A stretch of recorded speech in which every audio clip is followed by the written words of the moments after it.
Salut les élèves du tronc commun scientifique, j'espère que vous allez bien. Donc je vous mets la correction de l'exercice numéro 2. Voilà, donc voilà l'énoncé de l'exercice. On commence, donc on a un courant d'intensité 0,1 ampère et on vous demande de la première question de calculer la quantité d'électricité Q débitée en 8 secondes. Ça veut dire quelle est la charge électrique, ou bien la quantité d'électricité débitée ou bien fournie par un générateur pendant 8 secondes. Ou bien qui traverse une section d'un circuit pendant 8 secondes. Donc ici on utilise la relation, la fameuse relation que vous connaissez, I égale à Q sur delta T, et en isolant Q, on obtient Q égale à I fois delta T, et après application numérique, on a Q égale à 0,8 coulombs. Voilà. Deuxième question, le nombre d'électrons N traversant une section du conducteur pendant ce temps. Ça veut dire pendant 8 secondes. On donne bien sûr la charge élémentaire. Donc, on sait déjà, et vous savez aussi que Q égale à N fois E. N étant le nombre d'électrons qui traversent cette section-là pendant cette durée. Et en isolant N, on obtient N égale à Q sur E. Et après application numérique, on aura, donc voilà, on a remplacé E par sa valeur et Q par sa valeur. Et après, on obtient la valeur, ou bien le nombre d'électrons qui est 5 à 10 puissance 18 électrons. Troisièmement, donc on désire mesurer un courant de 300 mA à l'aide d'un ampèremètre dont le cadran comporte 100 divisions. Donc les calibres disponibles, c'est-à-dire les calibres de l'ampèremètre, sont 5 ampères, 500 mA et 50 mA. 3.1. Comment doit-on brancher l'ampèremètre, d'accord, dans le circuit? Donc ici ce sont les indications, bien les données de la question. Donc pour la question 3.1, donc on sait que l'ampèremètre se branche toujours en série, d'accord. Dans un circuit électrique, l'ampèremètre est branché toujours en série.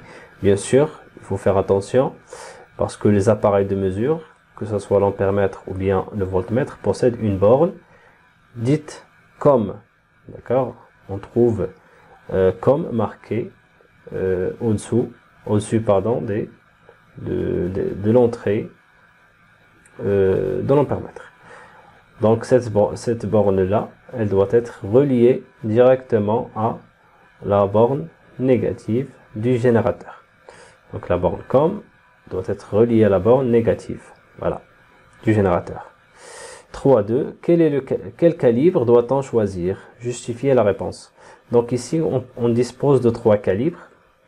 Donc déjà, il faut connaître, ou bien il faut savoir que lorsqu'on branche un ampèremètre, il faut toujours choisir le calibre le plus grand. D'accord? Pourquoi? Parce que on risque de détériorer l'ampèremètre si on choisit un calibre qui est très très faible. D'accord? Donc on constate déjà ici que 50 mA est inférieur à 300 mA. Donc ça, on va pas utiliser ce calibre-là. Donc il nous reste 2 autres calibres, d'accord, qu'on peut utiliser.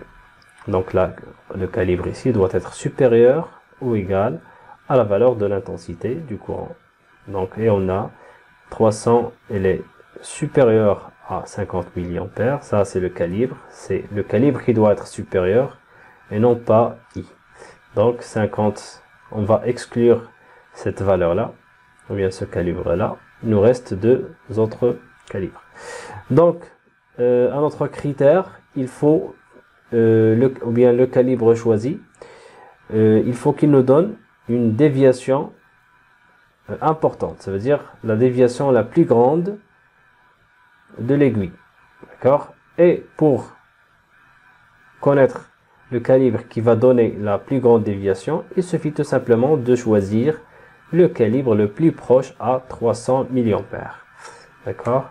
Et le calibre le plus proche, ça veut dire le calibre qui va donner la plus grande déviation, c'est tout simplement c'est 500 milliampères. Pourquoi? Parce que 500 est proche à 300 milliampères. Voilà. Donc bien sûr, le calibre le plus proche à AI. Question suivante. Donc sur quelle graduation s'arrête l'aiguille? Voilà. Donc on utilise la fameuse relation I égale à le calibre fois petit n. Donc petit n, c'est l'indication de l'aiguille, bien c'est la graduation indiquée, et n0 c'est le nombre de graduation totale de l'échelle. Donc en isolant petit n, on obtient n égale à i fois n0 sur c. Et après application numérique, on obtient n égale à 60, voilà, graduation. Donc 300 c'est la valeur de l'intensité, et 100 c'est le nombre de gradations, et 500 c'est voilà le calibre choisi. Donc notez bien ici que le calibre, ou bien l'intensité et le calibre doivent avoir la même unité. D'accord? Donc j'ai laissé ça en milliampères et ça en milliampères. Donc ça ne va pas poser problème pour le résultat. D'accord? Mais si jamais vous convertissez ça en ampères, d'accord, vous devez convertir 500 aussi. D'accord? De toute façon, vous allez trouver la même valeur. Mais si vous laissez, par exemple, si vous laissez bien sûr ça en milliampères et ça en ampères, bien sûr, vous allez avoir un résultat qui est erroné. 3.4, l'incertitude absolue. Donc, on utilise directement la relation qui est le calibre fois la classe sur 100. Donc, la classe de l'appareil, bien sûr, c'est une valeur qui est indiquée par le constructeur. D'accord? Donc, chaque ampère-mètre possède sa propre classe. Donc, c'est une valeur qui est marquée sur l'ampère-mètre. Donc, et pour cet ampère-mètre-là, on a la classe égale à 1,5. Voilà. Et elle n'a pas d'unité, bien sûr. Et le calibre choisi, c'est 500. Application numérique. Donc, on obtient, voilà, cette incertitude-là, qui est de 7,5 milliampères. Donc, dans cette valeur-là, c'est-à-dire 300 milliampères, on peut se tromper avec plus ou moins 7,5 milliampères. Et l'incertitude relative, bien sûr, c'est le rapport de delta I sur I. Voilà, en remplaçant chaque grandeur par sa valeur, on obtient 0,025. D'accord, bien sûr, l'incertitude relative n'a pas d'unité parce que c'est le rapport de grandeurs qui sont semblables, ampère sur ampère. Et l'incertitude relative s'exprime toujours en pourcentage. Donc pour avoir le pourcentage ici, il suffit de multiplier par 100.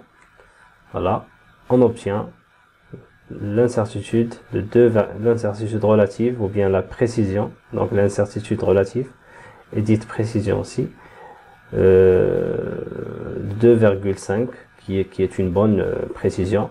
Donc je tiens juste à vous rappeler que plus l'incertitude relative est petite, plus la précision est grande. D'accord? Donc voilà, c'est tout pour le moment. Et j'espère que c'est clair pour tout le monde. Et je vous donne rendez-vous à la prochaine vidéo. Au revoir.